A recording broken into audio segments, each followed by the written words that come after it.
వారు ఇంకా ఈ రాష్ట్రానికి ముఖ్యమంత్రి అయినట్టుగా భావించడం లేదు. వారి ప్రసంగ తీరు కానీ ఈ సభ వారు నడుపుతున్నటువంటి తీరు చూస్తూ ఉంటే ఇంకా ఆయన ప్రతిపక్షంలో ఉన్నట్టు, ఒక పిసిసి అధ్యక్షుడిగా ఉన్నట్టు, ఒక స్లీపింగ్ రిమార్క్స్ ఎలక్షన్ స్పీచ్ తరహాలో వారు మాట్లాడుతూ ఉన్నారు.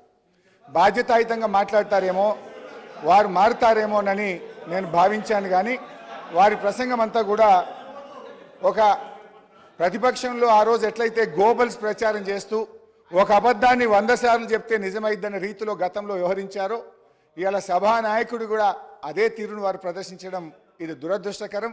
ఈ సభకు ఆయనకు మంచిది కాదని నేను హితవు పలుకుతా ఉన్నాను. వెనకటికి కూడా గొంగళ్ళ కూర్చొని ఇంటికెళ్ళేరిండట.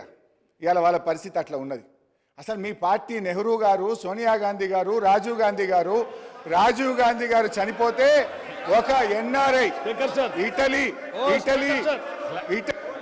జవహర్లాల్ నెహ్రూ గారి దగ్గర నుంచి చరిత్రలోకి వెళ్తే మేము చాలా విషయాలు మాట్లాడాల్సి ఉంటుంది. దయచేసి అది కరెక్ట్ కాదు.